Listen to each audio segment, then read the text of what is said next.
দেখো বন্ধুরা, আজকে তোমাদের সাথে একটা মজার কথা শেয়ার করি। তো এই যে দেখতেছো ছাগলগুলাকে আমি এইভাবে নিতেছি, তার কারণ হলো যে যদি একসাথে নিয়ে যাই তাহলে এদিক সেদিক যাবে, আর তার জন্য আর কি এইভাবে নিতেছি মাঠে।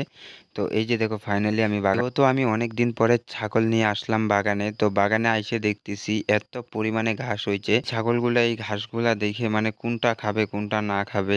তবে একটা জিনিস কি, ছাগলের ওরা এক জায়গাতে কখনোই ঘাস খায় না, এখান থেকে দুইটা খাবে, ওইখান থেকে তিনটা খাবে, তো এরকম করেই ওরা সবসময় ঘাস খায়। তো তোমাদের আমি অনেক কমেন্টেই পড়ি যে তোমরা অনেকেই আমাকে জিজ্ঞাসা করো যে দাদা তোমার ছাগলের এত সুন্দর চেহারা, তো তুমি কি কি খাওয়াও। তো দেখো আমি আগেও তোমাদেরকে বলছি, বাট এখনও তোমাদেরকে বলতেছি যে আমি শুধু এরকম ঘাস খাওয়াই, আর সন্ধ্যার সময় ভুট্টা সুট্টা দিয়ে এগুলা দিয়ে একটা ম্যাচ বানায় রাখছি, আর আমি ওইটাই খাওয়াই। আর হ্যাঁ, তোমাদের মনে অনেকেরই প্রশ্ন আছে যে দাদা তুমি কি নেপিয়ার ঘাস চাষ করো। তো আমি এটাই বলবো যে আমি এখন নেপিয়ার ঘাস চাষ করতেছি না, কারণ আমাদের এখানে বর্তমানে এখন অনেক ঘাস, আর এই যে দেখতেই পারতেছো তোমরা।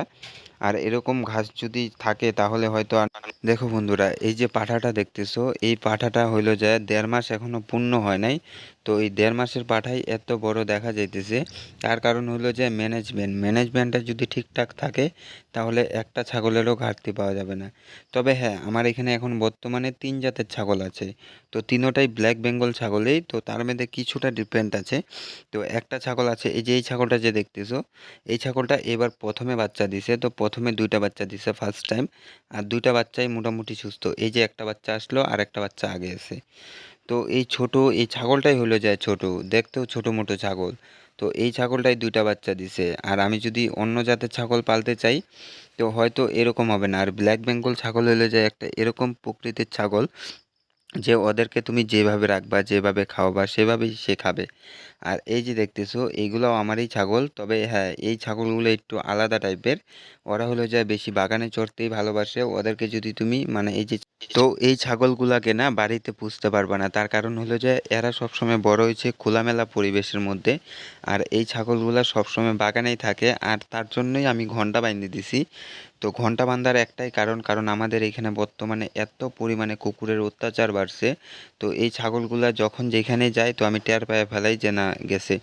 এই ছাগল আমার ছাগলগুলা হইলো এরকম, একটা ছাগল আর একটা ছাগলের ছায়া দেখতে পারে না। তো এই যে এই ছাগলটা দেখতেছো, এই ছাগলটাকে যদি আমি ছাইরে রাখি তাহলে ও এইখানে থাকবেই না, কারণ এই ছাগলটা এত পরিমাণে ভয় পায়। আর তার জন্যই আমি এই ছাগলটাকে ডিগরা দিয়ে রাখছি, কিন্তু অন্য ছাগলগুলো আসছে একে মারার জন্য।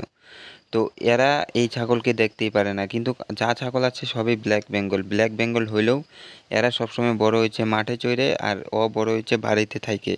বাড়িতে আশেপাশে অল্প জমি আছে, ওই জমির মধ্যেই সবসময় চড়ে। তো